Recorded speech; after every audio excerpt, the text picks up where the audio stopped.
Hello guys and welcome to Football Fan Den UK. So tonight we're doing a live stream show that's a little bit different to normal, guys. I've put the link into the chat, so if any of you guys are interested to come on the show, you're more than welcome. It's like I say, guys, new idea. I've seen obviously my mate JD will use it before on his channel, so I thought I'd give it a whirl tonight. So the options there, obviously I don't expect that many of you guys will want to come on the show, but if you do, the options there, the links there, you can click it and you can come and have your say. You don't have to stay on, that's your choice.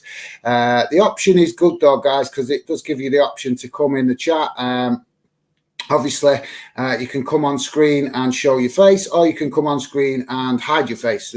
Both options are there, so it's up to you guys. If you want to come on and have your say, you are more than welcome. So, guys, tonight we are here to discuss quite a few things, because obviously we're back to club football as the thumbnail indicates. We're back to club football, which is great because, to be honest, guys, I hate watching England during international breaks. It's always enjoyable watching England during tournaments, but during international breaks in the season, it's just so boring. I don't know about you guys, but it just can't get past the boring factor, because I don't know what it is, but England always seem to come up against really poor teams in the international breaks, and it's not enjoyable to watch. I mean, I know England won 10-0, but it's against a team that shouldn't, that's like kind of non-league level. You know what I mean? So I'm sure you guys also share some of the frustration as well. But yeah, obviously I'm happy to be back. Back to club football, guys. So we do have quite a lot to discuss. Obviously, Norwich have made a managerial change. New manager Dean Smith coming in, and obviously Daniel Farke leaving. Obviously, Rangers making changes as well, because Steven Gerrard, as we all know, has gone to Aston Villa. So they've brought in Giovanni von Bronckhorst. So to be honest, guys, I don't know a lot about Giovanni. I have seen bits and bobs of him, but I don't remember him very well, to be quite honest. But hopefully he does good things for Rangers. And he can pick up where Steven Gerrard left off with a bit of luck. But there you go, guys. So obviously the manager's stuff to talk about, whether Steven Gerrard obviously is going to be successful at Villa as well, that to talk about. But one of the big talking points I really want to talk about today, guys, is the news about Chelsea and the tickets. If you haven't heard, it came out yesterday. It's absolutely shocking, to be quite honest. And this is why I am building Fan Den, guys, because of stuff like this. If you haven't heard, there is a section of Chelsea's ground called the Westview. And basically, at the minute, the tickets in that section of the stadium are £1,250 for a season ticket. That's how much the tickets are right now. And Chelsea have decided, in their infinite wisdom, that they are going to split that stand into 4 sections. Or I may have this slightly wrong how they're going to split it, guys. But basically, as I read it from the information I gathered, they plan to split this one section into 4 parts, and they're going to allocate different ticket prices for depending on which part of this stand that you're in. And basically, some tickets are going to jump up to as much as £3,000. Other tickets are going to jump up to nearly £4,000 for a season ticket in a stand that that this season is costing £1,250. So it's going to jump up to as much as £3,900 for a season ticket in this stand, guys. That is absolutely ludicrous. And I'm sorry, but this is where I'm getting really frustrated with football, because I've seen in the last week, guys, that a lot of people have been sticking up for Mo Salah and the wage demands that he's making. If you're not aware of that, guys, Mo Salah is asking for nearly £500,000 in wages. And I've seen a lot of fans trying to justify it, saying, well, other players get paid that. Ronaldo's been paid that. Neymar gets paid that. Messi gets paid more than that, or has been paid more than that. Well, that's all well and good that you want to justify it by them means, guys. But in my opinion, that doesn't make it right. It doesn't make it right, because the reason I'm going to point out it doesn't make it right is because if you remember, guys, a couple of years ago, Liverpool had a big protest. about ticket prices. They protested their owners about the price of tickets going up because the owners wanted to adjust the ticket prices, and they actually wanted to increase it quite dramatically. I think it was, obviously I'm only giving you rough figures now, but I think the tickets at the time was something like £30 a ticket, £35 a ticket, something like that. And the new owners, obviously they're not very new anymore, but at the time they was quite new still. The owners at Liverpool, they wanted to jump it up to about £45–50 a ticket from £35. And the Liverpool fans came out in numbers, guys, to protest this, rightly so. But the thing is, guys, Liverpool fans want cheap tickets. They want affordable tickets, but then they're demanding that the club bow down to a player like Mo Salah. And as good as he is, I get that. And he's a fantastic player. And there is no question that he deserves to earn, obviously, good money, as much as, obviously, the club can afford. But when players start demanding a certain amount of money, that doesn't sit well with me, guys, because a club is a community. And this is what fans have to remember. Yes, you want the top players. Yes, you want the best players. But then players have to respect your club. They have to respect the pay structure in your club and the balance that the owners of your club try to keep.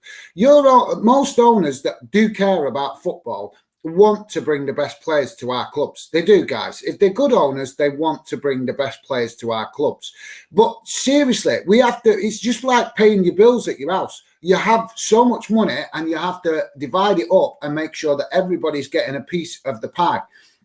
And if there isn't any of the pie left to divide up, then how do you carry on? You as you would with running a house, guys, you would never leave yourself with your last pound.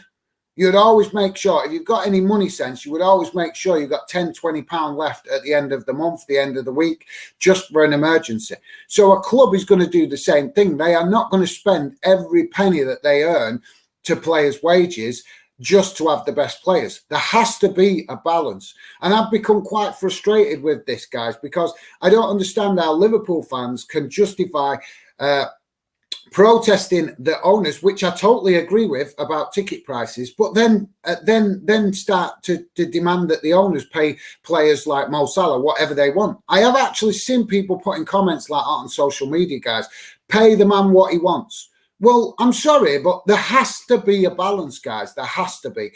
And the reason I'm pointing this out is because if we keep allowing players to demand whatever they want, then what do you think is going to happen? We're going to see more of this, like what's happening at Chelsea, where owners think it's perfectly okay to rocket ticket prices up to the point of where most fans can't afford it.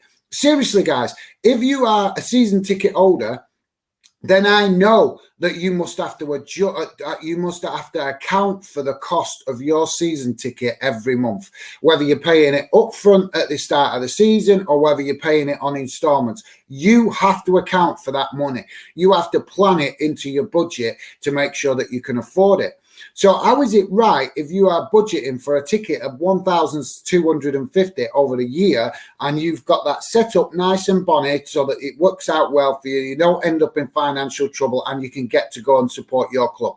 How can these owners justify jumping that from $1,250 up to nearly £4,000?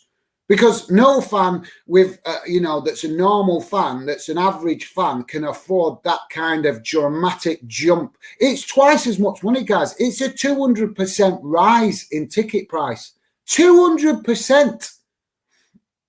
And I'm sure we're going to see Chelsea fans, guys, protesting this or making some sort of protest about it, which I totally agree with. I've got to say that. But if they're going to also stick up for players demanding the highest salaries in football, then have they got the right to protest the ticket prices? It's a balance. This is what I'm trying to say, guys. Fans, we all want to see the best players, but we have to start understanding, as much as we want our clubs to go out and spend money in the transfer window and do business and bring our club success, improve our club, attract the best players, I'm all for that. I'm all for that.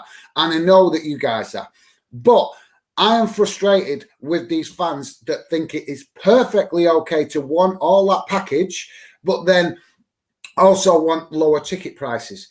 There's no balance. There's no way we can get this balance right, guys, unless fans start using your football intelligence along with your financial intelligence to understand that these players demanding these crazy wages are giving the ammunition, shall we say, to the owners to rocket ticket prices up as much as Chelsea are doing. And it's wrong, guys. And there's only one way to stand up to this, guys, and it's simple. It is fans coming together and start putting pressure on clubs to not spend beyond their means, and we also need to start putting a bit of pressure on players, guys, to stop asking so much. Do you know what I mean? These players, what frustrates me is these players are in such a privileged position. Ask yourself, guys, if you're young, you're old, how much would you give to put that shirt on for your club? Would you play for free? Would you play for your club for free because you love it that much? Or would you be playing for your club and demanding the most amount of money you can get? That is the way to put it into context, guys. When you see these players demanding these crazy amounts of money, you have to put that thought in your head. If you had the opportunity to play for your club, how much money would you want? Would you want top whack money, or would you be just happy and proud to put that shirt on and play for your club? You have to take that into context, guys. You have to consider that, because we all love our clubs and we all want to see the best players, as I've just said. And we all want our owners to do the best they can to push our clubs forward to the top, to challenge for titles, to get the best players. We all want that. We do. But we cannot keep making excuses for these players asking for these crazy wage demands and thinking it's perfectly okay just because Joe Bloggs down the road, Neymar or Messi, is getting the same kind of money. Because I don't agree with them players getting that kind of money either, guys. I don't agree with PSG paying players whatever they want or whatever they demand, because that is not right. You are not putting the fans and the community of the club first if you are allowing players to demand what they want. Also, guys, I will come to the comments in a minute. Also, I just want to point out before, obviously, I finish saying what I'm saying, we have to remember 2 years ago, about 2-3 years ago, there was a big press release about the Premier League getting this new cash money injection, whatever you want to call it, from the TV revenue.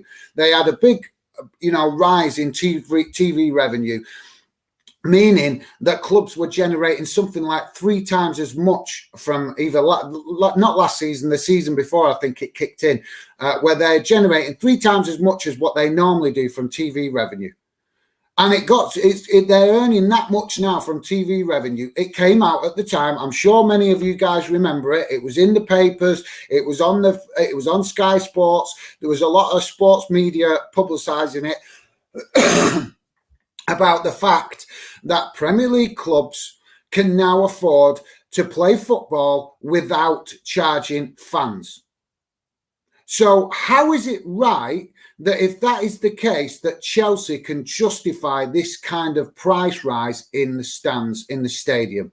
And they are going to try and justify it, saying, oh, well, we can't demand for the tickets and our stadium's not big enough. I've heard Chelsea fans making that reasoning, that because the stadium is not big enough for the demand, that means that it's okay for Chelsea to charge the ticket prices that they do. That doesn't make it right, guys. That doesn't make it right. So basically, your owner now, Roman Abramovich, is testing the water. That is what he's doing. If you are a Chelsea fan, have the intelligence to realise that Roman Abramovich and the Chelsea board are now testing the water. And I'll tell you why. Because they have a new stadium planned. And when that new stadium comes, they're going to want to try and increase ticket prices. That is what they're doing right now. They are testing to see how much they can get away with. Because how else can we understand or try and justify an increase of 200% in ticket price, when we know that 2-3 years ago they had a 100% or 200% increase in TV revenue? Meaning that they no longer need to charge fans if they don't want to. They could invite fans. They could have a whole game at the start of the Premier League, fill the stadium with fans and invite fans and charge them nothing and still make a profit for that game, guys. So how can we accept that an owner like Roman Abramovich and the board at Chelsea think it is perfectly okay to increase ticket prices by 200%. I want to know what you guys have got to say, because I am absolutely fuming about this, guys. And I'm more frustrated that fans are not making a bigger fuss about this. Because up to now, I've seen a few Chelsea fans complaining about it, but nothing major. And I'm not saying start a riot or anything like that. I'm not saying that. I would never say that, guys. But surely there is Chelsea fans, supporters, clubs, trusts within the club, around the club, that could make a strong stand right now. Make a stand right now. We've seen the Liverpool fans do it a few years ago when their owners wanted to put the ticket prices up dramatically, and the Liverpool fans came out in numbers. So I'm really hoping, guys, that we see the same with the Chelsea fans. But even if we do, guys, we still come down to this question, excuse me, about players' wages and demands that they're making, and whether we should be accepting it, or whether fans should be basically starting to make a stand and saying, yes, we agree with you getting the best money our club can afford, but no, we don't agree with you demanding whatever money you like. So I'd love to know what your thoughts are, guys, because this is a serious topic. And if you don't, then how can you call yourself a football fan if you do not recognise that this is a serious subject? Because I think over the years to come, we could be talking about this kind of stuff a lot more, because we've all said it, we've all seen it. The game is becoming about money. And also, I'd like to chuck it out there before I go to the comments, guys. Do you think that this ticket price rise from Chelsea is a reaction to the fact that Chelsea didn't get their own way with the Super League? So because they wanted to be in the Super League and they didn't expect, because it was well publicised last year, that Chelsea didn't expect the reaction that they got. And if you remember, guys, Chelsea fans were one of the first fan bases to come out in numbers and protest the Super League. They blocked the stadium. They blocked access to the stadium on a match night so that the players and the coaches could not get to the stadium. If you remember that last year, guys, that's what happened. The fans came out in numbers and they blocked access to the stadium so that the coaches bringing the players to the ground for the game that night couldn't get to the ground. And that was what made Chelsea, or that contributed to Chelsea pulling out of that Super League. So I want to hear from you guys and your thoughts. Do you think that Chelsea's ticket price rise is Roman Abramovich basically having a little dig, shall we say, at the Chelsea fans, or reacting to the Chelsea fans, the fact that he didn't like that they reacted to what he was planning last season with the Super League? I'd love to know your thoughts, guys. I know it's a long shot, but we've got to consider all aspects, guys. So I'd love to know what you think. I'll come to the comments. Right, no worries. I'll come to comments now, guys. I did put the link in the chat, but for some reason it's not showing. So I'll have to work on that, because it's definitely something I want to give a test on. Before the channel grows much more, I want to test that out, guys. So I don't think it's going to work for this one. I did add it into the stream at the start, but I don't think it's working. So my apologies for that, guys. I will try and figure out. I'll have to have a word with my mate JD and find out if he can tell me how I get that working. But yeah, there you go, guys. So I'm coming to comments now, guys. Please do hit that like button, and also subscribe if you're new, and let me know your thoughts in the comments to what I've just said about Chelsea. Obviously, we also want to talk about the managerial changes recently as well, guys. I want to hear your thoughts on that. But yeah, let me know in the comments, guys, because like I say, I've said it many times, do these live streams so that you guys can have your opinions on the topics that we talk about. Fandom is about fans, and I am going to keep chipping away to building a channel for you guys. Whether you're contributing in the chat, whether you want to come on the show, it's up to you guys. These options are here, and hopefully in the future, other options will come along as the channel grows. But you can get involved. The point I'm making is you can get involved as much or as little as you like. But the fact of the matter is, this is your channel. That's why I'm building it. I'm trying to build a true fan channel, guys. So Big shout out to PFC DY4. It's Dylan. How's it going, mate? Dylan's saying, hi, guys. How are you? I'm fine, mate. Thank you very much for dropping in. Hopefully you are okay. Big game for Portsmouth this weekend. Obviously, I'll be interested to know. I know you probably want to maybe talk some Portsmouth stuff. You're more than welcome, Dylan, and that would be great. But I'd also like to know your thoughts on obviously what is going on with the Chelsea ticket prices, because obviously if Chelsea put up the ticket prices, guys, you might think, oh, it's Chelsea, it's a rich club, they can afford it, this, that. But let me just point this out before we get into this more, guys. If Chelsea put up the ticket prices to that dramatic amount of 200% and get away with it, how long do you think it's going to be before other clubs start to try and do the same?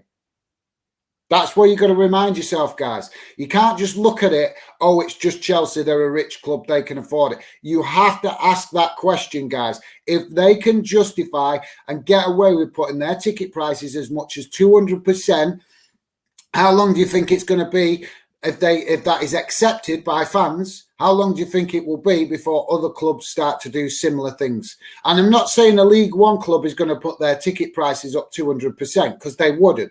But if they see Chelsea putting theirs up 200%, then they might think that they can get away with putting their ticket prices up 50%.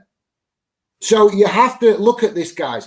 This decision that Chelsea's making, this increase, could affect every football fan throughout football. It really could. Because like I've just said, if the fans of Chelsea accept this, then there's a good chance other clubs are going to try and copy it. And that is fact, guys. You all know that this game is becoming more and more about the money. And with foreign owners now running so many of our clubs, we know that they're not all in it for the football. We know that plenty of them are in it for the money. So we have to consider these factors, guys. So let's see what Dylan is saying. Dylan's saying those prices are extortionate. I would never pay that for a season ticket. Exactly, mate. I totally agree. It's just I'm stunned, to be honest, Dylan. I really am stunned, mate. I do not understand where they can come up with that kind of price rise. I don't understand. If any Chelsea fans out there, come on and tell us what you know about these ticket prices. It'd be great to hear from a Chelsea fan. To see if any of you guys know a bit more about this. I have researched it, and like I say, the only stuff I could find on it was about this stand and it being separated into new sections, and that's how they're getting away with it. Or that's how they plan to get away with it. But like I said, guys, any Chelsea fans in the chat, let me know your thoughts. Let me know what you know about this ticket price rise that I might not know about. But Dylan is spot on. It is extortionate. Dylan also saying, I would play for Pompey for free. Just give me the shirt and I will do everything. I'm sure you would, mate. But you understand my meaning. You're understanding the meaning that us as fans would happily put that shirt on for our club and run through a brick wall to try and get results for our club. We might not have the skill, but we try and give everything for our club to win and have success. So that is why I'm trying to point out that these players, some of these players are in such a privileged position playing football for their career, that's their life. They get to do something they love for their life. And by the time they finish it, guys, they're going to be rich beyond their wildest dreams. By the time they finished, a lot of these players, all right, I understand lower league players, maybe not so much. But even lower league players, League One, League Two players, are still earning a decent wage for doing something they love. The only time it gets worse is when we go into non-league, where we're seeing that players are only getting paid peanuts and they still have to do a normal job. That's understandable. But at least they're still earning. I'm sure them players are still glad they're earning a little bit of something for doing something they love. Do you get what I mean? So we have to ask the question, when you look at a player in the non-league, maybe gets 20, 30 quid if he's lucky for playing in the Sunday league or something like that. And then you get the likes of Mo Salah and Ronaldo demanding £500,000 a week to play the game that they love. It's crazy, guys. It's absolutely crazy.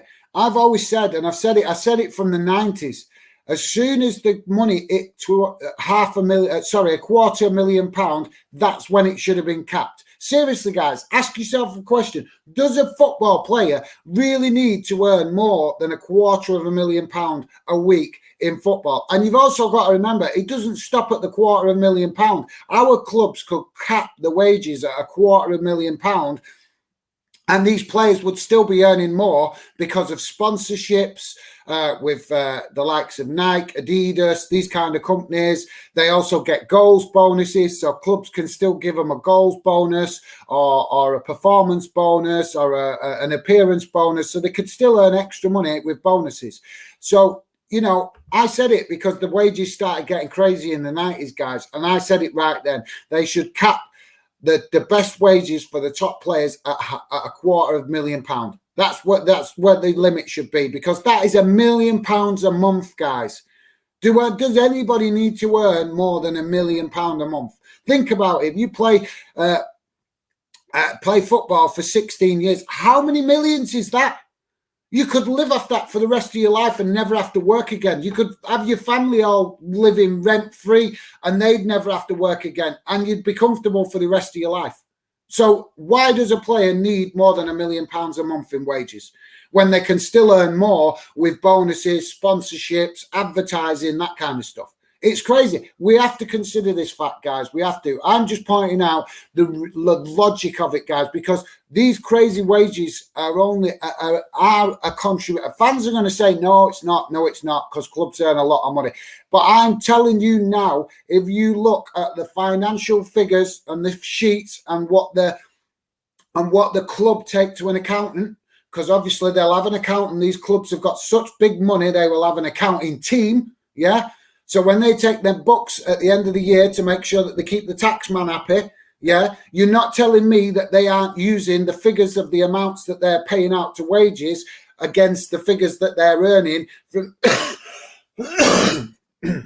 excuse me, from TV revenue. They will use that to justify their income so that they pay less tax. Trust me, guys, they will do that. It's sensible business.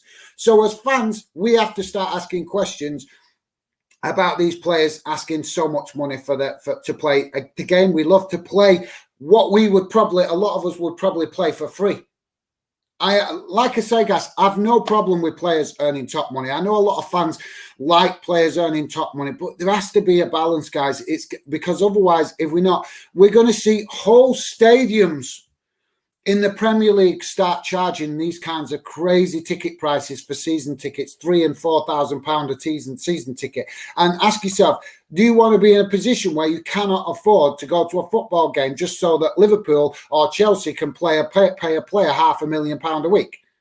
Seriously, that's what you have to ask yourself, guys, because that's where it's going. We're seeing clubs earning more and more money from TV revenue, and they seem to be just passing it straight on to the players, paying the players higher money. The players see that the clubs are earning more money and better money from TV revenue, so they start to ask for more money, even though they're earning a fortune as it is, guys. It's getting crazy, and there has to be where somebody with some financial intelligence says, no, enough to this, enough. Just because the club suddenly get a boost by a new TV deal doesn't mean that should be straight away handed over to players, and they can say £100,000 player suddenly demanding £200,000, or a player that's earning £200,000 suddenly demanding £350,000. This is what's happening, guys. Seriously, that's the stuff we're happening, because we've seen it in the 90s when the TV deal went up then. And then players asked for more money. So every time the TV deal goes up, players start asking for more money, even though they're earning a fortune as it is, guys. So I'm just putting it out there. I'm just putting it out there so you guys can have a clearer picture of the whole thing and think about this, because this potentially could affect the future of your football club and what it can do and what it can't do. You have to consider these facts. So, yeah, absolutely. Dylan, obviously saying he would play for Portsmouth for free, and I'm sure a lot of you guys would play for your club for free if you had the chance.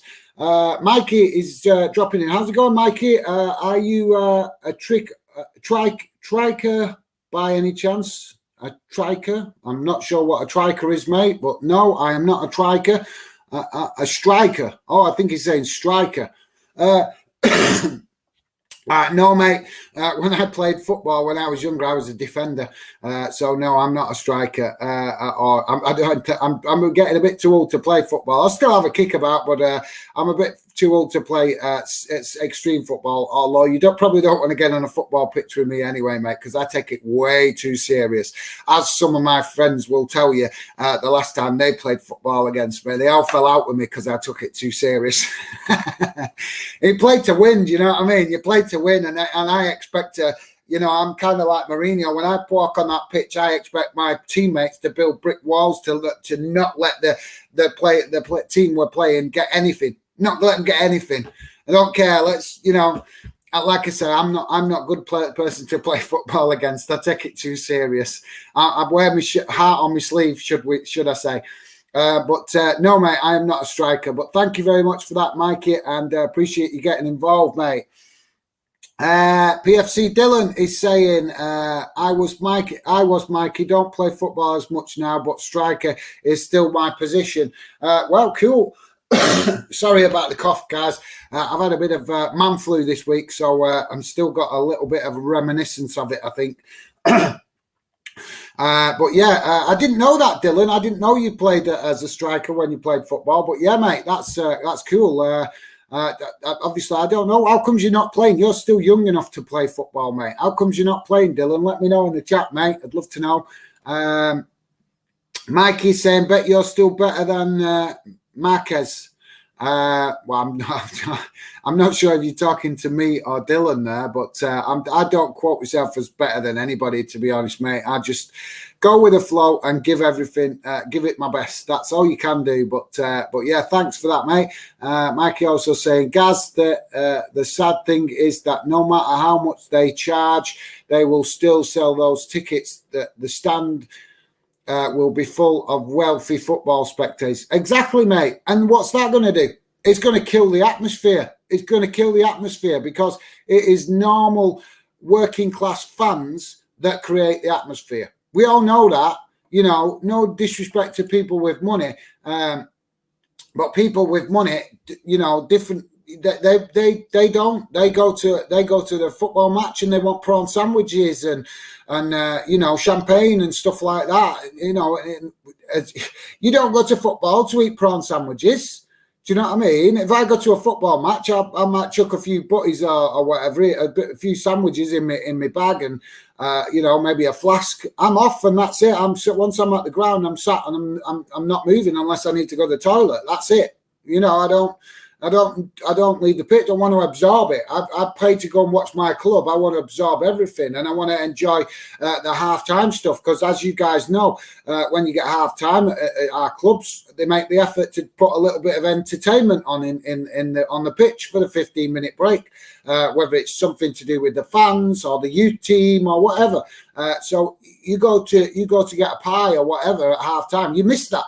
So, and you all know, guys, when it's half time, everybody rushes to the pie stand. So, no, I totally agree, mate. And like I say, you make a good point. I'm just, like I said, I do not understand how Chelsea can just justify this 200% rise. And I'm, like I said, I'm stunned that I'm not seeing more fans, especially Chelsea fans, all over social media, all over YouTube, on every platform that they can go on, complaining about this. Because if I was a Chelsea fan, I would be voicing my opinion everywhere. If I see stuff on social media, I will happily sometimes repeat the message 4 or 5 times if necessary on a particular topic if I think it needs to be said. But there you go. Maybe I'm just a lot more passionate than other fans. But Mikey, you make a good point, mate. Unfortunately, it will, and it'll kill the atmosphere because, no disrespect, but as we know, it's people with not as much money that do make the atmosphere. And the thing for me, guys, obviously I'm an older guy, so the thing for me is, guys that people that have got kids. Adults in their, late 20s, 30s, stuff like that. They've got young kids. They've got a lot of bills to pay. They're working all the time, and their kids. They've got children, youngsters, whatever, that are mad about football, and the kids and the parents are having to work that much that they can't find the time to go to the football. And then if they do find the time, they're normally losing money. So can they afford to pay the tickets to go to the football? And this is the thing, guys, because that is the worrying thing, that these kind of ticket prices are going to hit the ordinary families, the normal families. So it'll mean that normal working people that want to take their kids to the football, want to pass on that football knowledge, the love for their club to their kids, they're not going to be able to afford to do that. How can you do that with ticket prices of £4,000 for a season ticket, guys? It's ridiculous. But like I say, let's go to the chat and see what you guys are saying, because like I said, I totally agree with Mikey and what Dylan said also, that it is going to become for the super rich. It is going to get to the point where we end up with stadiums full of fans that are just the super rich, and the normal fans cannot get the, just can't afford the ticket price. And this is the problem, like Mikey said about, if they put the ticket prices up that much, there'll be tourist fans that will pay that kind of money. And it's wrong, because you are ripping the heart out of that club. You are ripping the true fan out of that club, because you are pricing them out of the ground. You're pricing the normal. I mean, come on, guys. If you've been down to London, you know the cost of living in London is absolutely ludicrous. It is beyond belief. If you don't know, the ticket price, the cost of living in London is something like a quarter, half as much more than the cost of living in the north of England and Scotland. It is absolutely crazy. The amount of money. Let's say, for example, you want a can of pop and you want to buy it, right? So you buy it in the north of England. You might get lucky and you buy it in the north of England. You might get it for 60, 70p for a can of pop. You go down to London and I guarantee you that same can of pop is more like £1.50.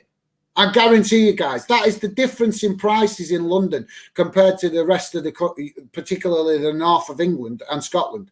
So this is what I mean, how can Chelsea justify this? If the cost of living in London is too expensive for people to afford to live there because it's too expensive, how are they going to afford the ticket prices for a Chelsea game? So it's going to mean that you end up with more tourist fans going to the game. And it's as simple as that. People that don't create an atmosphere, people that don't share that same love as the local people around the club. And like I say, guys, we need fans to come together to start uniting, because if Chelsea get away with this ticket price, I guarantee you other clubs will start to do the same. And like I said before, you can think, oh, a League One club or a League Two club isn't going to put the ticket price up 200%. No, they won't. No, they won't. But if they see Chelsea get away with putting the ticket prices up with 200%, they might think that they can get away with putting the ticket prices up 50%. This is what you have to think about, guys. Will Bertham, how are you, mate? I'm good. Thank you very much for dropping in, mate. How's it going? I'm good, mate. Just like I say, quite frustrated with this Chelsea ticket news. Obviously, it's disappointing to hear about it. Love to know your thoughts. I'm presuming you're off to West Brom this weekend, mate. Hopefully, you get a good win, and maybe you're possibly going to a non-league game. I'm not sure, but good to hear from you, Will. Will Bertham saying it's cheaper to go to West Brom games than to get a Chelsea season ticket. Well, yeah, mate. But like I've just pointed out, yes, you are right. But like I've just pointed out, if Chelsea get away with this 200% ticket rise, then maybe a club like West Brom might be affected as well. Because if Chelsea get away with that, and you guys at West Brom always have a really good fan support, and definitely when you're in the Premier League, you always fill your stadium. So if Chelsea get away with this 200% ticket rise and you guys get promoted again to the Premier League, your owners might think that they can get away with, a 60, 70, 80% ticket rise next season if you go up in the Premier League. We have to consider this fact. I'm not saying it's going to happen, guys, but we have to consider it. If other clubs, we're seeing it with players. We're seeing it with Mo Salah right now. He's seeing that Neymar and Messi are getting more money than him, so he wants it. So if West Brom or Bolton or Ipswich see that Chelsea can get away with a 200% ticket rise, they're going to think, oh, well, they're getting away with it, so I'll ask for more. It's the same thing, guys. We've seen players do it, asking for more because they see. We've seen that Wijnaldum, Gini Wijnaldum left Liverpool last season. Why did he leave Liverpool last season? Because they wouldn't bow to his wage demands. He saw that other players in the team were getting more money than him. He thought that he deserved the same amount and demanded it and refused to sign a contract unless Liverpool gave him the wage demands that he was asking for and made his wages closer to other players in the team. And that's why he left for Paris Saint-Germain, guys. Because Liverpool wouldn't bow to his wage demands. And he wanted them wage demands. It came out, it was well publicised at the time. It was well publicised at the time that he said that other players were getting more in the team than he was, and he wanted his wages to be in line with their wages. And that's why he demanded more money. So if players can do it, don't for 1 second think that a club won't do it. If Chelsea put their price up 200%, other clubs see, oh, Chelsea fans are accepting that. What do you think is going to happen? The other clubs are going to think that they can get away with a significant price rise. It might not be 200%, but other clubs will follow suit and they will try to put up the ticket prices on for their better seats or rearrange the stands so that they can charge more tickets like Chelsea, more for certain tickets like Chelsea are doing. We have to consider these facts, guys, because seriously, the super rich are trying to take away the game of football from the normal average people. It's an absolute joke. We can all see it. And it's time fans came together in a positive way to make a stand. And I'm not saying I'm going to achieve that, guys, but I'm certainly going to offer up Fanden as the platform to bring fans together to try and make a stand against stuff like this, because it's not right. We don't mind paying a fair price for our tickets. We don't mind investing money into our clubs. But why should we be ripped off? Why should we be ripped off by the super rich? We shouldn't accept that. It's not right.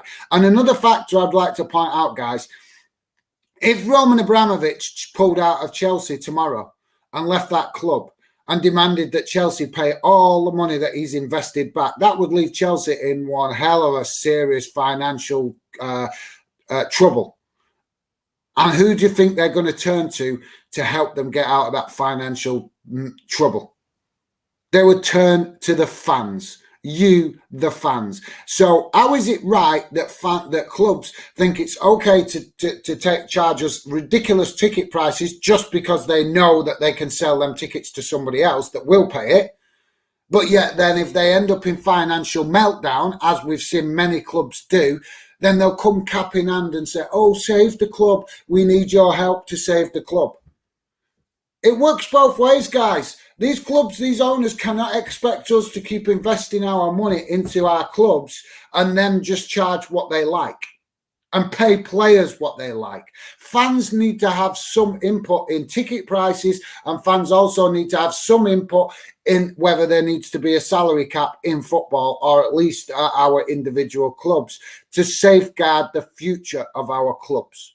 These topics need to be talked about, guys, because I'm telling you now, believe me, don't believe me, if Chelsea get away with this ticket price rise, I am telling you right now, we will be talking about this happening at Man City, Manchester United, Rangers, Celtic, and every other club throughout the Football League that carries a decent fan base, that has a decent fan base. We will see every club copy Chelsea. They might not put the tickets up 200%, but I guarantee you they will make a ticket price rise just because they see that as Chelsea fans accept it.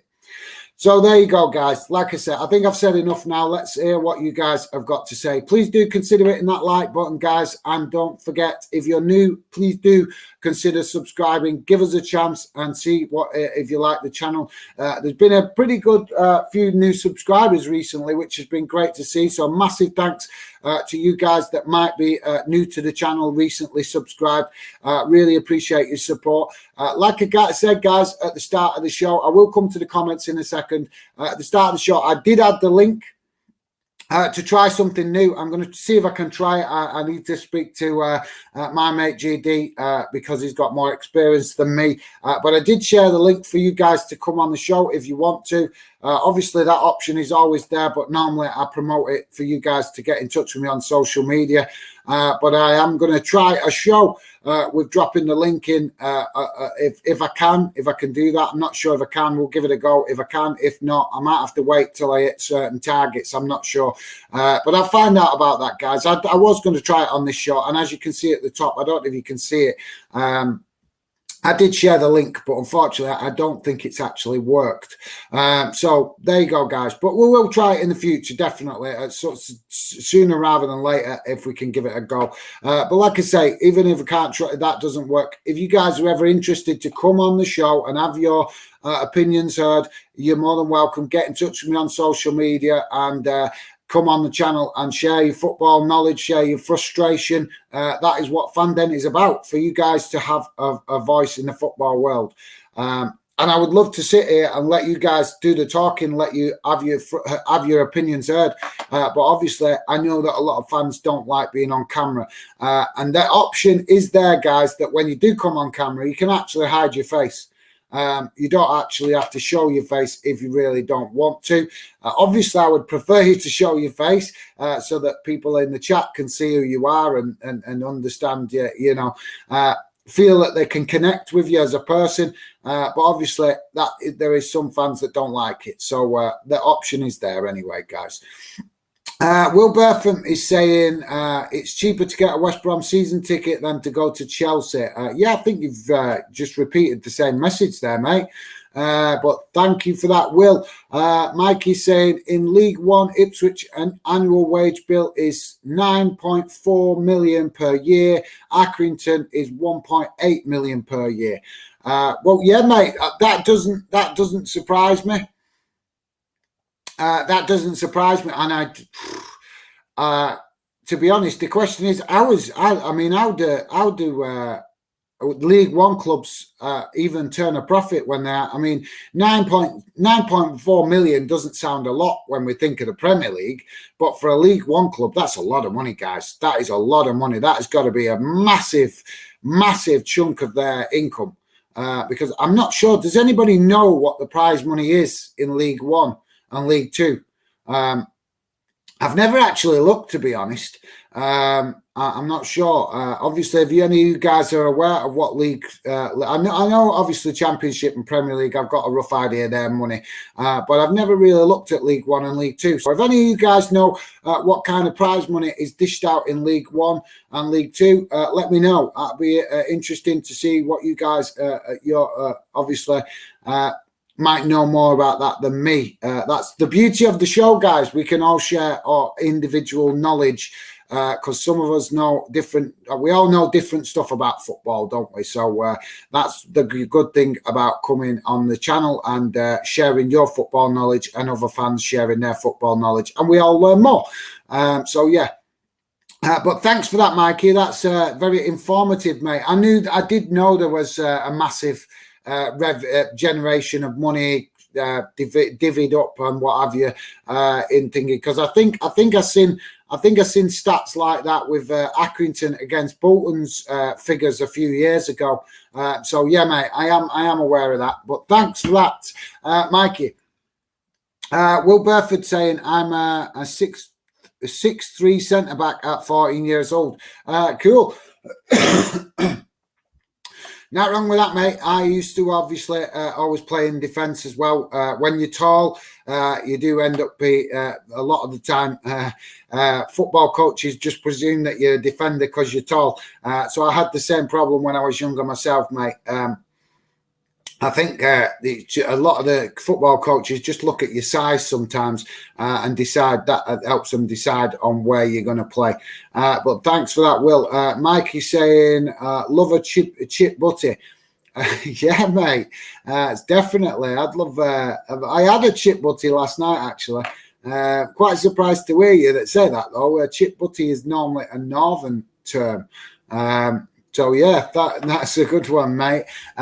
Will Bertham saying West Brom have stopped the halftime entertainment this season. Seriously. So they don't even do like a little shootout thing at one end of the pitch with fans or nothing like that, because they used to do that, didn't they? Where they'd do like a little fan goal shootout thing and award a little prize or something like a signed shirt or something like that. But yeah, if that's true, Will, that's definitely disappointing, mate. Or maybe they've just done it. Do you think it's possible they might have just done it just for this season, just to cut down a bit of cost because of the money that they lost last season with the lockdowns and everything? Let me know, guys, and particularly, obviously, Will. Sorry, guys, I've still got a bit of a tickly throat from the man flu I had earlier in the week. But yeah, Will, like I said, let me know, mate. Do you think that's just a cost-cutting exercise because of the loss of money income last season? And also, guys, if you've noticed any unusual cost-saving things that your club have done this season to cut down on costs to try and make up a little bit for the loss of last season's income, let me know. That would be definitely interesting to know. And thanks for that, Will, mate. I am definitely surprised at that, mate, and it's disappointing if that is the case. So thanks for sharing that with us, Will. Mikey saying, Gaz, hopefully rail seating will get the go ahead, and with any luck, it will offer a chance for cheaper standing only tickets the average man can afford. Well, yeah, hopefully. Obviously, you're talking about safe standing, I think, there, Mikey, if I'm reading your comment correctly, mate. Yeah, you're right. That would make a big difference. I believe that, obviously, sorry to come back to Liverpool again, but I believe that, obviously, Liverpool, if you guys have heard, are building this new stand. They're building another new stand. I've not they built a new stand, but they're building another new stand. And another new stand, apparently they're planning to put safe standing in that, so I've heard. So it's going to be actually built with the safe standing planned into it, so I believe. So hopefully that will hopefully instigate. I'm not sure. I've not heard too many other clubs, to be honest. So I've heard clubs talking about it, but I've not actually heard much about other clubs introducing it. So let me know, guys, has your club got plans to introduce the safe standing? Because like Mike is saying, that might make it a little bit more affordable. But even still, I agree with what Mike is saying. Yep, you're right. But it still doesn't make it right for Chelsea to rocket this ticket price up that much, mate. I totally agree with you. Hopefully the safe standing stuff will make it more affordable for fans. But I still don't think it makes it right for Chelsea to charge £4,000 a ticket, because you got to think, guys, if they introduce this safe standing, they're going to make more money. They're going to make more money, because if you're making safe standing areas, obviously a club that's altering their stand might not be able to do this, but a club like, for example, Liverpool, that's going to build a new stand with it involved, they're going to probably squeeze more people into the space of where they would normally have seats. So they're going to make more money. They're not going to lose any, or they're at least going to make the same money as what they would be seated, because they're going to compact it more, because you don't need as much room when people are standing as if they're sitting. So yeah, but yeah, Mikey is right. But like I said, I don't think it makes it right that they charge that kind of for Chelsea to increase the ticket prices so much dramatically. But thanks for that, Mikey. Will Bertham is saying, is the Westview a whole stand or just a small section of the ground? I think it's one end of the stadium or something, mate. To be quite honest, I'm a Chelsea fan, would probably know much better than me, but I think it refers to the lower tier of one of the stands. I think. To be honest, like I say, a Chelsea fan would probably know better than me, but I think it refers to one end of the ground. To be honest, mate, I do. But like I say, hopefully I'll try and find out off a Chelsea fan, or I'll research it. Yeah. Michael Lomax, hi guys, hope you are well, mate. Yes, I'm good, thanks, Michael Lomax. Thanks for dropping in, mate. We're just talking about the ticket prices of Chelsea, putting the ticket prices up 200% on one particular stand. So let me know your thoughts on it, mate, if you know about it and what your thoughts on. about it at. And thanks, Michael, for dropping in. No, Castellon, Mikey. Right, sorry, you guys saying hello to each other. It threw me off a bit then, mate. How's it going? No, great to have you in the chat, mate. Appreciate you coming, getting involved. Guys, I might not be able to stream over the weekend, but I will be trying to start streaming more regular, because what I'm going to work towards, guys, is to try and start doing a weekly show. Obviously, I'll try and do other stuff in and around that where I can. As once we hit these targets, guys, we hit the 1,000 subscribers. Once we finally hit that, hopefully then I'll be able to really start pushing a lot more. We're getting closer to it. I think we're getting closer. I'm not sure what the number is exactly off the top of my head, to be honest, but I know that the numbers have been improving a little bit recently. So I'm just letting you guys know that we are trying. I am starting to try and work towards doing a weekly show. So hopefully you guys will like the idea of that. But thanks for dropping in, Noel. Appreciate you coming and getting involved, mate. And let me know your thoughts on the news about Chelsea. That would be good to hear your thoughts.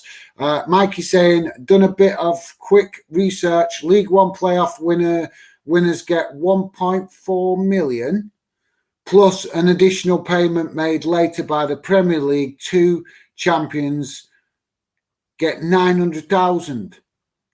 Whoa. If that is true, mate, if that is true, how can Ipswich afford £9.4 million in wages?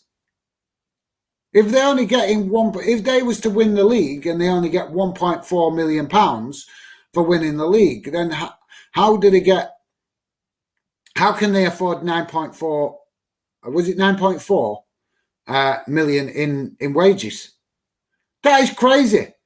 I'm going to look into that a bit more, mate. But yeah, thank you very much for that, Mikey. Very, very helpful, mate.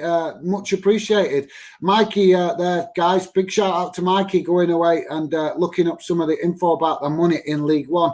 Because I'm honest, guys. I'm honest. I've got football knowledge. I've got plenty of football knowledge, just like you guys. But I don't know everything. And that's the beauty of the show, guys. We can all share bits and bobs of information and also work together and help each other learn information. And massive respect there to Mikey for going looking that up, because that is something definitely interesting, because I definitely need to look at that a bit more and find out more about that, because seriously, guys, how the hell can a club pay as nearly £9 million, £10 million in wages if they're only earning £1.4 million in prize money? That makes no sense. I know they're going to be making some money from sponsorship, but surely that's definitely something to look into further in the future. But massive shout out there to Mikey. Appreciate that, mate. Nice of you to go and look that up. Carabao Cup winners only get 100,000. Yeah, I already knew the Carabao Cup money was very low. I think it used to be as little as £60,000 or something like that at one point. I did, yeah. But thanks for that, Mikey. Appreciated, mate. But yeah, that definitely could do with going up, because the Carabao Cup annoys me, guys, because I actually love cup competitions. You guys that know me I love and enjoy cup football more than league football. I don't know. Everybody is different. Everybody eats to their own. But me personally, when the FA Cup's on, when the League Cup's on, the Europa League, the Champions League, because it's knockout football, I just like knockout football a lot more than league football. And I'm always disappointed with the League Cup. I'm disappointed that clubs don't take it serious, they don't care about playing in it, stuff like that. And it's disappointing, guys, because it would be nice to see that cup get a revamp, get a bit of a boost, get some new investment and improved. And to be quite honest, I did do a video on it about 2 years ago. It would be nice to see that cup competition revamped and include Scottish clubs in it, and make it, instead of calling it the League Cup, call it the UK Cup. That would be so awesome, because we would then start to see our clubs mixing it with more clubs. I'd love to know what you guys think. Don't get me wrong, I love my club being in the leagues and playing league football, but I would love to see Bolton playing the likes of Hearts and Aberdeen and and all these great Scottish clubs. It'd be great to see all UK clubs, playing in the same competition, because the only time Scottish clubs and English clubs can play each other is in Europe. And wouldn't it be great to have a competition where they play each other in a UK competition? And all UK, even Northern Ireland clubs could be involved in it, and the Welsh clubs could be involved in it. You could do like a knockout system, like where you have to qualify for it or something like that. But I definitely think that they can. But that's something to talk about in the future, guys. Like I said, I did do a video on it about a year ago or something like that, and I chucked it out there about the League Cup, Carabao Cup, whether it should be overhauled and changed to the UK Cup, because I think that would be a good shout. Because as much as I love the cup competitions, let's be honest, guys, a lot of fans, a lot of clubs, they're not bothered about the League Cup. They're not. They can take it or leave it. So I think it is. When you've got a competition that's kind of like that, it needs a refresh. And how better to refresh it than change it, because then it would be different. Because at the minute, the way it's played, it's very similar to the FA Cup. So it would be nice to change it. And if you changed it, it could change it to the UK Cup and involve Scottish, English, and Welsh and Northern Irish clubs all have the chance to play each other. And it'd be good, guys, because as football fans, do you not want to see your football clubs play other clubs? Not just playing English clubs all the time or Scottish clubs all the time. Would it not be good to see your club, playing other clubs that they don't normally play? I think it'd be great, but that's just me. Let me know your thoughts in the comments, guys. That's definitely one interesting. I'd be interested to know your thoughts on. But thanks for that, Mikey. Big shout out there, like I say, to Mikey, helping with some research. Will Bertham saying West Brom match day experience is not as good as it was before lockdown. No halftime entertainment, and they have turned the music down loads before, and they have turned the music down loads before the game. Mate, that's not good, is it? Because, like you say, I don't know, mate. Well, I don't understand maybe why they turn the music. Maybe they've got a new DJ or something, mate. Somebody different in charge in the club or something. But yeah, I'm not too sure about the music. But I totally agree with you, Will. If they've toned down the amount of entertainment they do at halftime, that's disappointing. Really, really disappointing. And it's not right, to be honest, guys. And Will is right to point that out, and I totally agree with him, to be honest. We all want to see. I don't know how many of you guys still see the match day halftime stuff. I know that Bolton still do it, although I've not been to a game this season. But I know when I went before lockdown, they were still doing the match day halftime stuff. So I'm presuming the club always actually made a good effort with that. I'm hoping that might just be a cost-cutting exercise for West Brom, that just for this season, maybe just because of the money they lost last season. So I'm just going to check, guys, because I know we have got some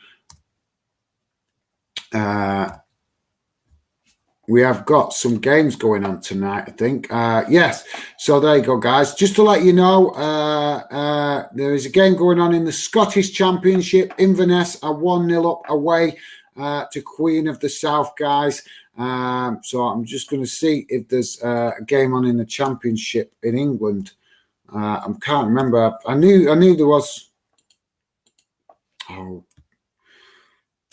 But yeah, guys, let me know. Is your club still doing the halftime stuff? Because obviously, if this is true, what Will's saying,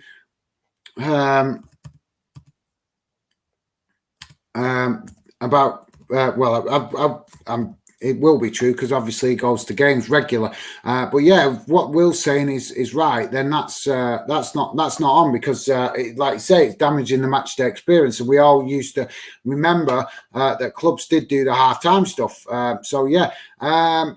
Also, guys, QPR 1-0 up against Luton in the English Championship as well, guys. So that's I don't think there is a Premier League game on tonight. I'm just checking now. Premier League results, and no Premier League. So it looks just Championship, England and Scottish Championship games on. I'm not sure if any other games are playing, guys, but yeah, as always, there's sometimes games on a Friday night, and tonight we've got the Scottish Championship playing and English Championship playing. So like I said, QPR 1, Luton 0. That's obviously QPR at home, and Queen of the South 0, Inverness 1. So there you go, guys. So anyway, guys, like I said, I'll come to the comments now. Let me know your thoughts on this, what Will's saying about the halftime thing, and also your thoughts on the Chelsea season ticket and any other stuff you guys want to talk about or point out the news that might have happened during the international break, because a lot of things happen. We've seen a lot of managerial changes, stuff like that. So yeah, it'd be great to hear from any of you guys knowing any football news that I might have missed. Mikey saying rail seating being trialed by a few clubs next season. Yeah, mate. Well, obviously that will definitely be a positive for fans, but I'm concerned, guys. I've got to be honest, and let me know if you have the same feeling. It's going to be good if we have this safe standing, but the whole point of safe standing is for fans that want to stand. It shouldn't be like, you know, if clubs are introducing it for first class, second class, and third class tickets. Because let's be honest, guys, this is the way clubs are going now. With if you're if you're a first class member, like they're on the Titanic, look at what happened there. Do you know what I mean? Are you going to get third class fans that are third class ticket holders being treated like third class ticket fans?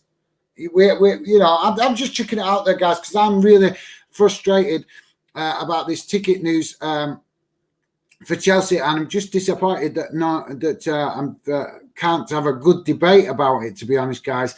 Not a lot of comments coming in, but understandable. You guys want to talk about other stuff, that's fair enough. But for me, I was really hoping to get a good debate going tonight about this ticket price stuff, because it's quite important for you guys, no matter what club you think you support, even if you think it's not going to affect your club, it will. It will, believe me. I've explained it earlier in the stream. If you missed it, go play it back and check it out, guys, because I don't want to keep repeating myself. But seriously, guys, it will. Stephen Allen saying, nice one, Mikey. I was just doing that. Thanks, Stevie Allen. Yeah, he was on it. Top man, Mikey, there with the research. LX, hi. How's it going, Ella? Good to see you, mate. Thought you might be football training tonight. But yeah, good to see you, mate. Hope you are doing okay. Mikey, yo, Villa Girl. Yes. Obviously, Will Bertham, Ed Sheeran sponsors Ipswich. They are probably loaded. Yeah, mate, that's a good point. Well said, Will. Thanks for that, mate. But even though they might be owned by rich people, there's still that balance of profit and loss. Do you get what I mean? A rich owner is not just going to keep putting money in and losing money in the club all the time. They're going to invest money into the club if they see there's a chance of getting it back. I don't see that a rich owner is just going to keep putting money in and letting it disappear. But yeah, that's an excellent point there from Will, that they have good owners. But I'm just saying, you got to remember that even a club like Ipswich, that might be playing in League One, are still going to be subject to the same rules of financial fair play as every other club. So, as much as Will is making a top point there about Ed Sheeran owning or shares or whatever in Ipswich, the club has still got to make sure that they pass the financial fair play regulations, and that means balancing the books. But like I say, I'll look into it, guys, because like I say, Mikey's research there definitely raised an interesting point. Mikey saying, agree with all your points on the ticket price increase, Gaz. It's a joke. Premier League clubs and players are just too greedy. Well said, mate. Absolutely well said.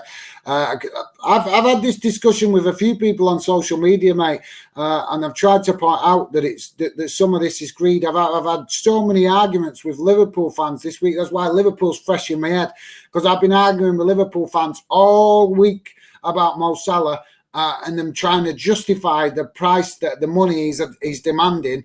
And I've been arguing with them. Because I remember Liverpool fans protesting the ticket prices when FSG wanted to put the ticket prices up. They came in. I think they owned the club for about 12 months, and then they tried to put the ticket prices out, and all the Liverpool fans came out with big banners protesting it to stop it, and they stopped it. Well done. I'm proud of the Liverpool fans for that, because they did something positive there for fans, for all fans, for their own club and for their own community and for all fans as far as I'm concerned. But it is hypocritical to go protesting about wanting affordable ticket prices, and then in the next year or two, you're arguing that Mo Salah should get whatever he wants, money for wages. You get where I'm coming from, guys? It's kind of a bit hypocritical. You can't demand the lower ticket prices and the equal fair ticket prices, but then also demand that your club pay the top wages to a player when, let's be honest, another reason I'm pointing out this, guys, is because Liverpool do have a pay structure. They try and stick to it. They have their own club salary cap. They try to stick to it and not let players force them to go over it. But obviously with Mo Salah doing so well, and rightly so, we all agree he deserves a pay rise. There's no question about that. He's earned it. He's showed that he's giving everything for the shirt. He's showing he's banging in the goals. He's a top talent. He's world class. There's no question about that. But it doesn't mean it's right for him to start demanding £500,000 a week just because of how good he is. He's getting to do the one thing we would all love to do, guys: play football for a living and earning the best money he can do out of it as well. He's a man of God, guys. I would also like to point that out. He is a man of God. He claims to be a man of God. If you're a man of God, then God tells you to be grateful for what you've got. Not start going, I want more, when you're already doing really well already and you're doing really well for yourself. And let's be honest, this is a player that is making a lot of money out of football, and he wants more. I don't agree with it, guys. I don't agree with it. But that's just my opinion. Obviously, everybody's opinion is different. But I was just pointing that out, guys, that I'm just the hypocrisy of Liverpool fans wanting the lowest prices on tickets, but then demanding that the club pay the highest prices on wages. It's crazy. It makes no sense. You got to, so as you guys can understand, it's a bit hypocritical. But thank you very much for that, Mikey. Much appreciated. And I totally agree, mate. Premier League clubs are getting greedy, and so are some of the players as well. Let's be honest, because like I say, with Mo Salah, it's a little bit more tricky because he's showing it. He's showing he deserves a pay rise. He's doing it. He's doing the business for the club. I totally get that. But it's the other players that see that and want it. And like I pointed out to you before, guys, we saw it with Gini Wijnaldum demanding more money because he saw that other players were getting more money. And we've also seen it with other players. I think Paul Pogba's even done it as well. So, like I say, there's too much of it, guys. It's going to get to the point where our players are just sapping all the money that the cash earns, and the club is literally getting it in one hand and handing it to the players. So and a bit of profit for maybe another transfer window. It's not sustainable, guys. It's not sustainable. But thanks for that, Mikey. Much appreciated, mate. LX is saying, I will watch your Gerrard stream later. Yeah, no worries, mate. If you get a chance, that's great. Yeah, no worries. I know you're busy sometimes with training and stuff, Ella, but obviously, if you get a chance to come on, that's great. But if you don't, no worries, mate. Totally understand. You guys have also got other stuff going on in your life and not always able to come and get involved if you're busy, which is totally understandable. But yeah, it was pretty good stream, that, mate. And massive shout out there to, obviously, to the guys that came in that stream. A big shout out to IMAX It Football as well, because he's a good friend and he's been helping me learn, and I help him and he helps me. And we try and have a good team, a good working friendship, and it's going quite well because, like I say, we both do our own thing, but we also look to help each other. But yeah, he was on that previous stream with me, Ella. If you want to check that out, guys, you can do. He's like I say, a good friend, and somebody we will always welcome, hopefully, on the show as we continue to grow.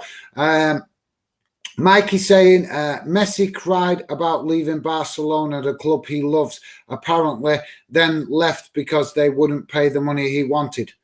Well, yeah, mate. To be fair, he actually did offer to take quite a dramatic pay cut. I did read about that. I think, if I remember rightly, I think the club was paying.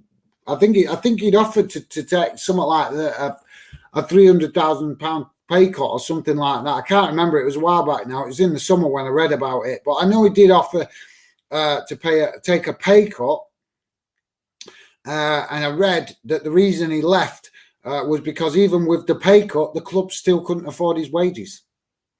So, you know, it was kind of like, you're right, you are right. If he loved the club, then he should have come down to a wage that the club could afford. But I don't know how much you know about this, Mikey. Half the problem with Messi was that whoever does the books or the money balancing at Barcelona completely messed up because when they couldn't renew contract for Messi, part of the reason was because they'd already gone out and signed players. They'd gone out and signed the likes of Aguero and some other players that they signed on new to bring in on new to add to the squad. And it meant that their budget wasn't allowed. They couldn't afford to pay Messi anything, as far as I knew, because there is a pay structure that the La Liga have introduced. I'm not sure exactly when they introduced it, but it's been introduced in the recent years, I think, and that's what caught out Barcelona. That's why they couldn't afford to say Messi. In other words, they didn't get him signed up on his new contract before they signed their new players. They went out and signed new players in the transfer window before Messi got his new contract. Because if you remember at the time, Messi was playing with his country, playing for his country, and I think he even took a holiday, and then he was supposed to re-sign for Barcelona after his holiday. And when he came back, it was discovered that there wasn't enough money in the Barcelona pot to get him signed up to a new contract. And that was because Barcelona had mismanaged their books. They'd mismanaged their figures. They'd signed new players. And that was why they had to let Griezmann go, mate. If you look, they had to let Griezmann go for that reason, because they'd made a right mess of the figures, basically. And they couldn't afford to keep Messi or Griezmann because their books didn't add up to what the new rules in La Liga are for financial fair play or whatever. I'm not sure the all details. I do remember reading about it, like I say, in the summer, but there's some thing that all the clubs have agreed to it. This is the thing as well, that Barcelona couldn't complain about it, mate, because the new thing that La Liga introduced, all the clubs were asked to agree to it before it was introduced, and they all agreed to it. So it's not like that it just got put in to La Liga and Barcelona didn't know about it. They did know about it. They knew it was coming. And they didn't account for it correctly, mate. So so there you go, mate. But I hope that hopefully gives you a bit of a clearer picture. But you are right. You are right. I totally agree with what you're saying. If Messi wanted to play for Barcelona as badly and as much as he claims he cares, he could have played for Barcelona for free for half a season, couldn't he? He could have said, well, I'll pay for you till January for free until you get yourself in order. Because let's be honest, he's not going to lose anything, is he? You know, and I don't know, maybe there could have been some financial agreement if he got injured while he was playing in them 6 months. Because obviously any particular injury might affect, you know, future football, if you get my meaning. So maybe they could have agreed some financial compensation if he was to pick up an injury. But like you say, he could have totally agreed to pay for Barcelona for free if he wanted to, and he never offered. But that excellent point, Mikey. Thanks for that, mate. My bad, didn't know that, Gaz. No worries, mate. Like I say, mate, we all got different football knowledge. There's plenty of stuff you guys put in the chat that I don't always know about, mate. So that's the beauty of the show. We all get to help each other learn more and find out more and improve our football knowledge. You know, so, because there's that much goes on in the football world, guys. Let's be honest. You just always new knowledge to learn, isn't there? So that's great. Anyway, guys, I'm just going to give you a quick recap on the scores. See if I think where we're at. We are we're in the second half now for Queen of the South Inverness, and it is still 1-0. Also, second half in the English Championship, and it is still QPR 1, Luton 0. So there you go, guys. Quick recap there on the scores. I think that's about it for me now, guys, because obviously I'm sure you guys might be, some of you might be getting an early night if you've got away game or something to go to tomorrow, or if you want to be up early for the earlier kickoffs. So I will call it right now, guys, and hopefully I will be back on next week. I was hoping to do a live stream over the weekend, guys, but unfortunately my wife is working, I'm working, so it's going to be really difficult to find the time. But hopefully, like I said, guys, as we get closer to these targets and we hit the YouTube targets and YouTube approves the channel, then hopefully I will definitely start to make more effort to do more stuff at weekends. But for now, guys, obviously, like I say, with my work commitments and obviously my wife works as well, it's a little bit difficult sometimes to do the streams at the weekend. But I will do them when I can, guys. I will do them when I can. Massive shout out to all you guys that have come and got involved in the chat tonight. I really do appreciate it. Obviously, I appreciate there's not been a mega active stream, but that's understandable. It's Friday night. People obviously going out doing stuff, and obviously with it being the start of the weekend, but massive shout out to you guys that have come and got involved. Really appreciated. I appreciate all your input, all your comments, and thank you very much to all you guys for getting involved. I'll read Mikey's final comments out. Cheers, guys. Good luck to Bolton on Saturday. Yeah, thanks, mate. Obviously, Portsmouth big game this weekend as well. For you guys, I think you're home. You're home this weekend. I think it's a home game in it for Portsmouth this weekend. I did see it. It's gone out of my head now. I did see your fixture before, and I've forgotten who you're playing. That's what I mean, guys. There's so much football to absorb. As quick as you absorb it, you can forget because there's so much to absorb. But yeah, thanks for that, Mikey. And hopefully, Portsmouth do get a good result tomorrow, and possibly a win. And hopefully Bolton do get back to winning ways, because it's been a disappointing few weeks for Bolton fans over the last maybe probably 2 months, maybe up to 2 months, definitely 6 weeks. We've had 6 weeks of bad results, that's for sure. So massive game for Bolton this weekend to try and get the 3 points. Mikey saying home to Wimbledon, that was it. Yes, and I knew you were playing a decent sized club, mate, so I knew it was a pretty big game. Obviously Wimbledon being a London club, so yeah, hopefully you guys can get the win and get climbing up that table a bit more, because obviously it'd be great to see both Bolton and Portsmouth up there in top of the league competing to potentially get promoted. But plenty of football still to be played, so hopefully we might see that, mate. Fingers crossed. But thanks, guys. Anyways, really appreciate you guys all coming in the chat. Like I say, do please consider subscribing if you're new. Don't forget, hit that like button, because it does help with new fans being able to see the channel on YouTube. Also, guys, I would like to hear from some of you if you're interested in coming on the channel. If you're not comfortable with being on camera, that's fine. But I would like to do a debate show soon, guys, with a couple of you on. Because obviously you can always come on the channel with me, on just me and you, talk football, have a football discussion.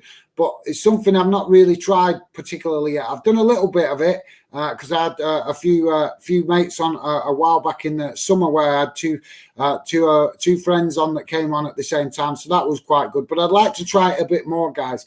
So if any of you guys are interested in coming on a show where there's a couple of you on, hopefully, maybe 2 or 3 of you, because I think we can have through live stream through StreamYard, I think we can have up to six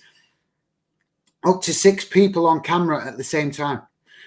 So if any of you guys are interested in being involved in a show in the future at some point soon, where there's a couple of you on and you can all get involved in a proper football debate, you can drop me a message on social media.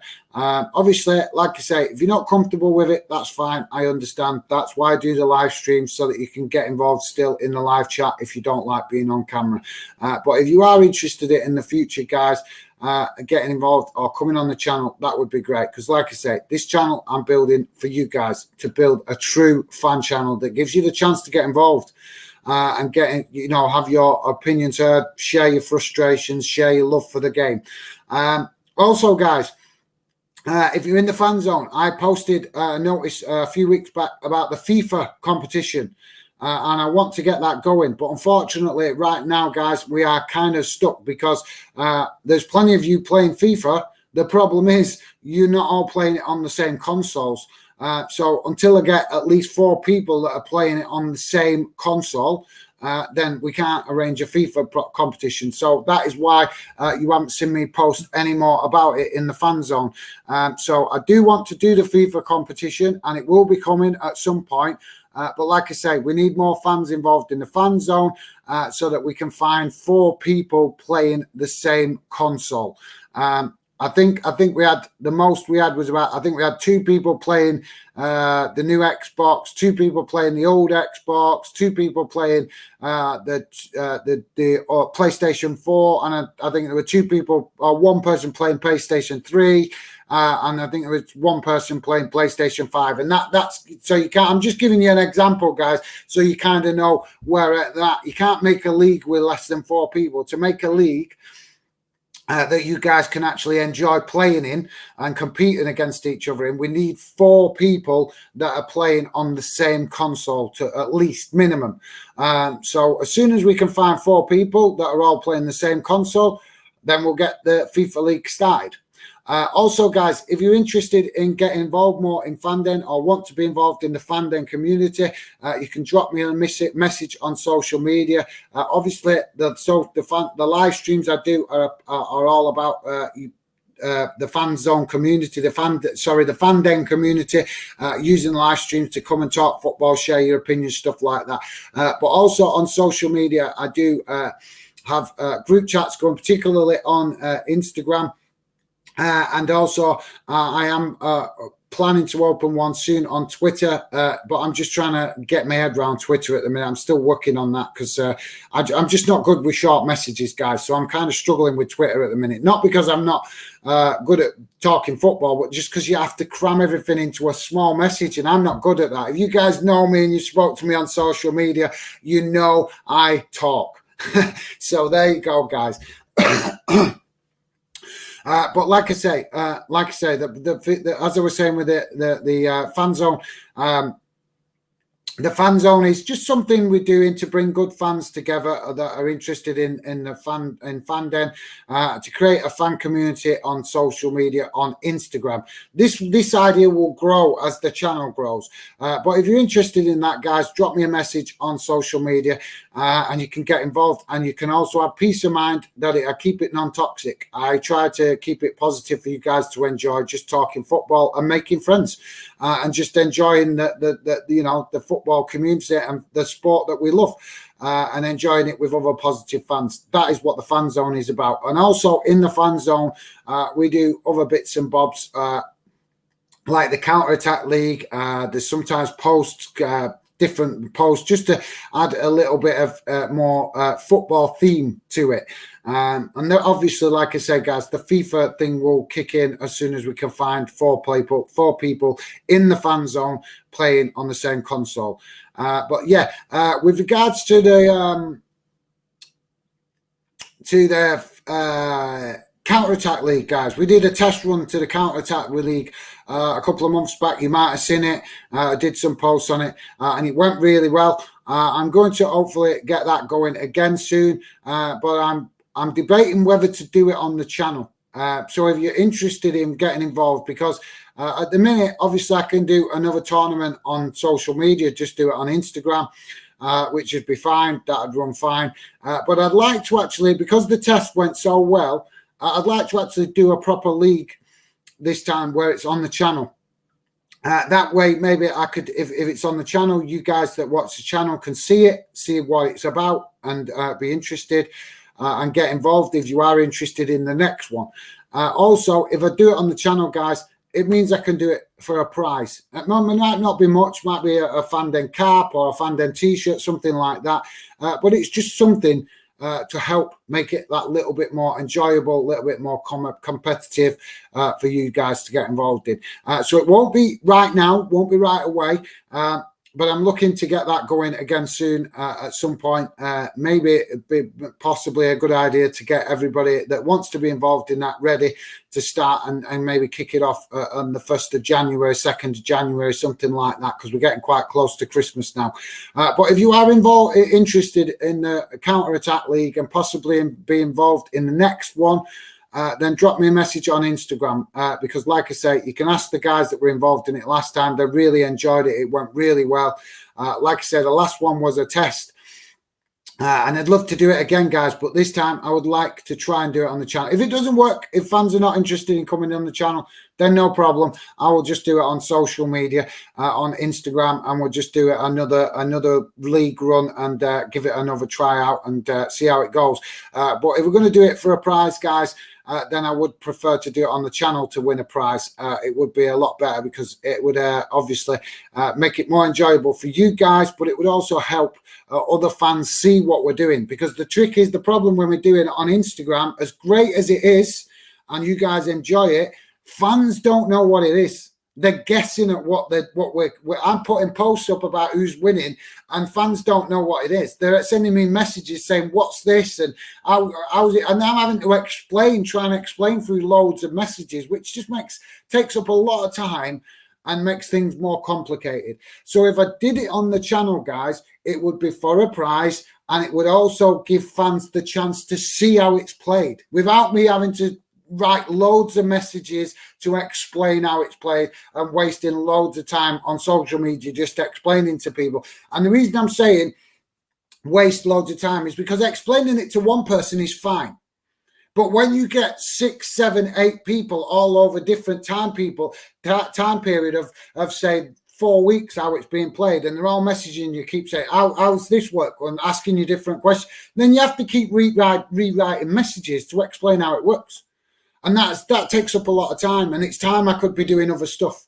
So that was why I would like to try it on the channel, guys, so that people, fans, you guys that haven't been involved, that might be interested but a bit unsure because you don't know what it is, if I did it on the channel, it'd be good because the guys that would be involved would have the chance to compete in a proper league this time, because it wouldn't be a test, it would be proper.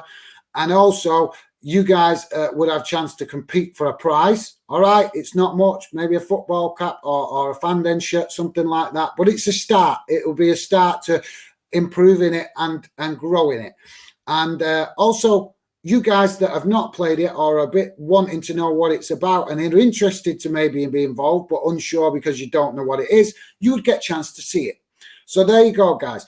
I'm just explaining to you the positivity of the reason why it would be better to try it on the channel rather than just doing it on social media. But if there's not enough fans interested to do it on the channel, then it's fine.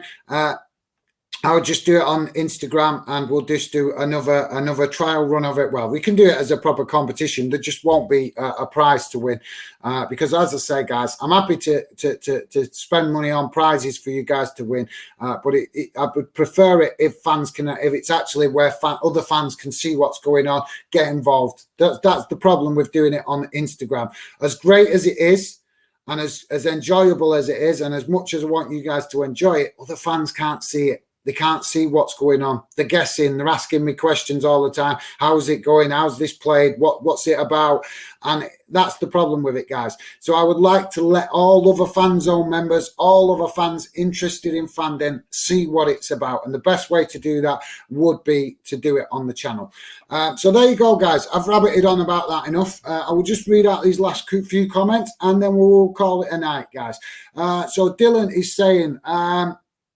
just want to say, guys, this stream was a great idea. Top work, mate. Fanden is coming along brilliant, and I'm honoured to be a part of it. Thanks very much, mate. Absolutely much appreciated. Very appreciated your kind words.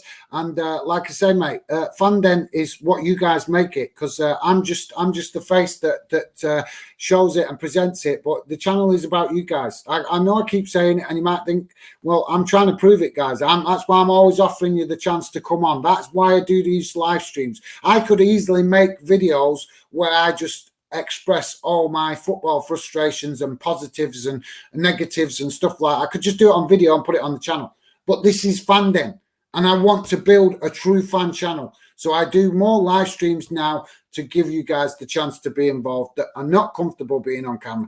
But if you are comfortable being on camera and you want to come on the show, there is that option. All you got to do is drop me a message. Or at some point, hopefully in the not too distant future, I will also be doing a stream where the link will be in the stream as well. But I need to figure that out. I did try it on this show, like I said, guys, but it didn't work. So hopefully I'll try that, hopefully, and it will work next time I try it. So thank you very much for that, Dylan. Mikey, thumbs up. Thanks, mate. PFC_DY4. Dylan saying, yes, still lots of football left to go. Still plenty of time for Bolton to turn it around. Yeah, absolutely, mate. But I'm starting to get the feeling that that Bolton might finish mid-table this season, because we're just, I don't know. I'm sensing that I've said it since that happened with the captain. That I think there's something going on in the background, someone disharmony or whatever you want to call it in the dressing room. So I'm kind of losing my. I'm not, obviously I'll never stop supporting Bolton, but I'm just losing my interest a little bit this season in Bolton, because it's kind of like it's starting to look like the same old. If you get my, you guys must have had that with your own clubs, where it's like, oh, it's the same pattern of events again. Well, I'm sorry, but I'm old enough that I've seen this pattern with Bolton before, where one particular player gets the ump and it affects the dressing room.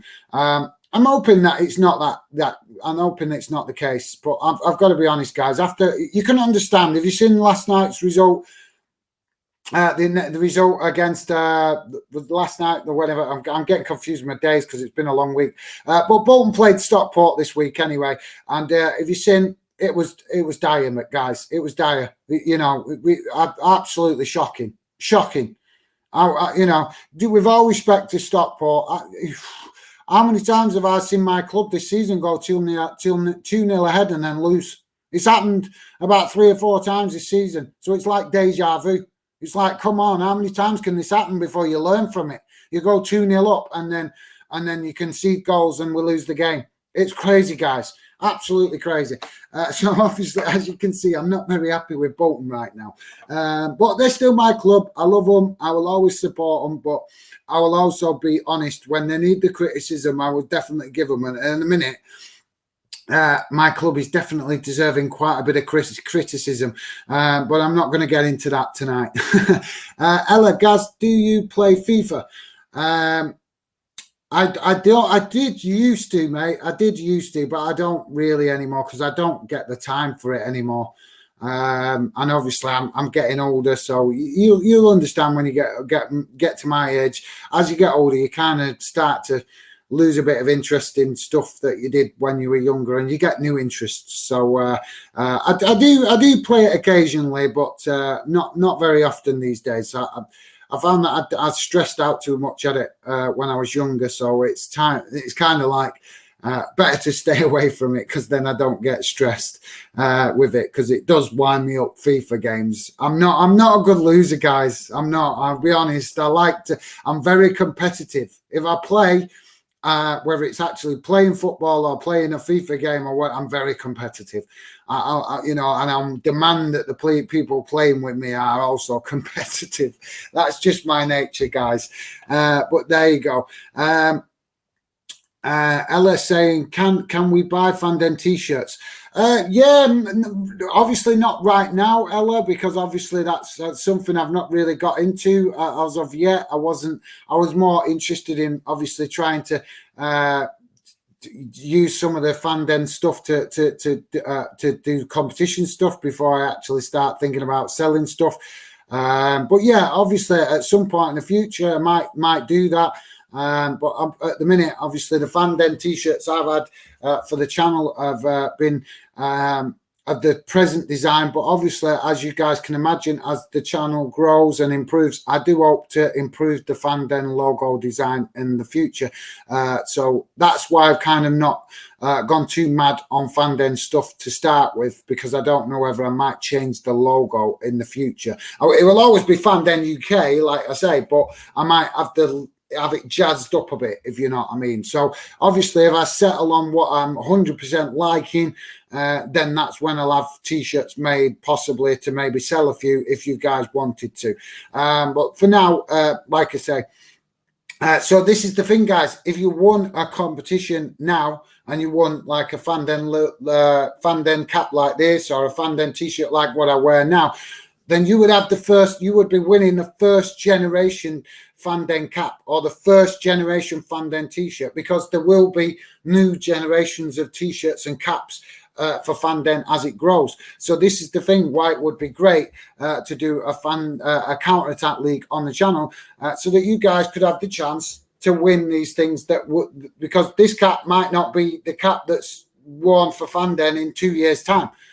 So this would still be a part of Fanden history, because it's the very first Fanden cap. So you guys have the chance to win potentially a very first Fanden cap or a very first Fanden t-shirt. And then if Fanden is a success in 20, 30 years, you'll be able to go, I've got an original Fanden cap from the very first Fanden. There you go, guys. So that maybe that make it a bit more interesting for you guys. I'm not sure whether you like that idea, but there you go. I'm sure it's something that maybe some fans might like, some fans maybe not. I don't know. But that's my thinking anyway, guys. But thanks for that, Ella. And yeah, hopefully at some point in the future, maybe if you guys want me to, I will definitely consider potentially doing Fanden t-shirts to sell. If you're interested. But like I say, I was pointing out the t-shirt cap thing to point out that maybe do a competition idea for you guys, to have something to compete for, because then at least there's something, you know, like I say, it might not be much, cap, t-shirt, something like that, football Fanden cup, something like that, but it'd be something, you know, that you could say, and it'd be the first competition as well, guys, that you could say the first official competition. I won the very first Fanden official competition.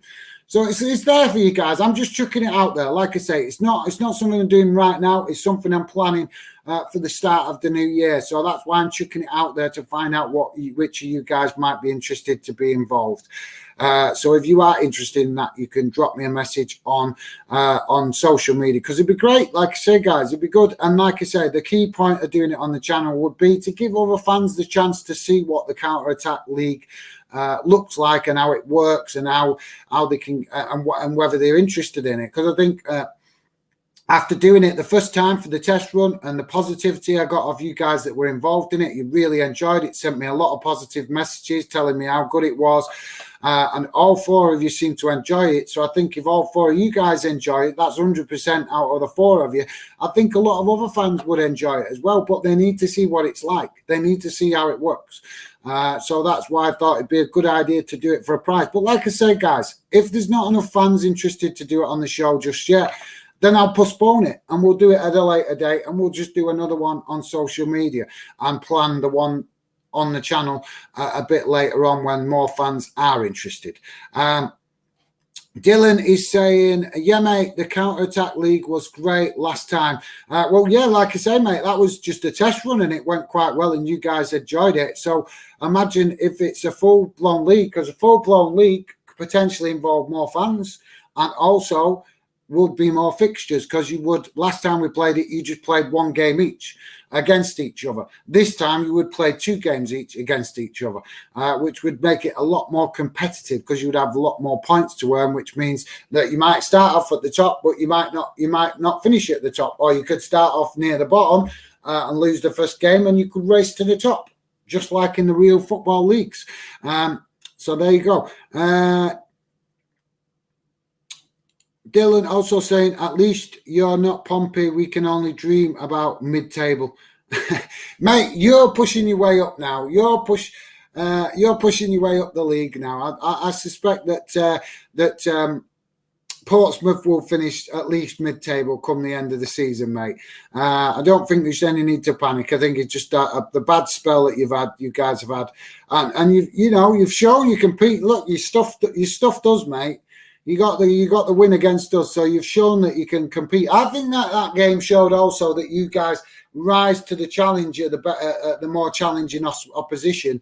And I think you have the problem maybe that Bolton have had and other clubs have had, where you don't play as well when the opposition's a club that you're expected to win against. So maybe that's one for consideration. Van den Mandem. Mandem? I'm not sure what you're meaning by that, mate. I'm confused. Or is that man? Maybe a little joke there. I'm not sure. Mikey, where 10th Dylan, laugh out loud. Yeah, I was thinking. I know you were lower down the league at one point, but I was thinking you were already mid-table. So yeah, nothing like Mikey's there, correct? Yeah, I thought. I'm gonna have a look. Let's see what before I go, because I was supposed to be ending the stream about half an hour ago, and I've ended up carrying on talking. Guys, QPR are now 2-0 up against Luton, and also Inverness are 2-0 up away to Queen of the South as well. So obviously, I think QPR and Inverness are in tandem with each other tonight, guys. So there you go. So 2-0 up for QPR and 2-0 up for Inverness, both in English Championship and Scottish Championship, respectively. So there you go, guys. I'm going to call it right now because I was supposed to end the stream about half an hour ago and then ended up rambling on with myself. So my apologies, guys. Like I say, if you're interested in the fan zone, I want to get more fans involved in the fan zone. So if you're interested in that, drop me a message on Instagram. If you're interested in the Counter Attack League, being involved in that, also drop me a message on social media because, like I say, the whole point of Fan Den is to get you guys feeling involved in it, part of it, and feeling like it's your channel, because that's my aim. Okay, guys, I really appreciate all you guys getting involved tonight and all your positive comments. It's been a great show.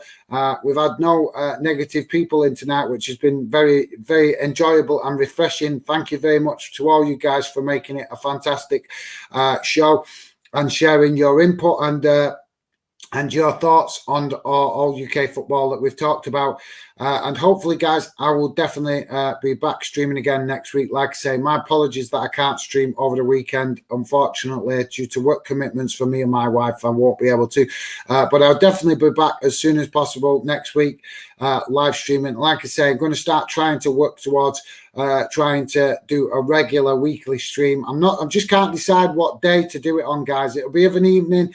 But if you guys are interested to have your opinion on what particular night of the week, I mean, it doesn't have to be set in stone anyway, guys. It can be changed. But if you guys have got a particular night that you don't always have a lot to do and you would like me to see me streaming more on that night, you can drop me a message and let me know. Okay, guys, thank you very much. And like I say, hopefully I hear from some of you guys on social media, and hopefully I will see you again next week. Take care and look out. Sorry, guys, too much talking, getting tongue-tied. Look after yourselves, guys, and stay safe. And hopefully you guys all enjoy the football tomorrow, this weekend, whenever your club is playing. And hopefully your club can get the win. Take care, guys. All the best, and I'll speak to you soon. Bye for now.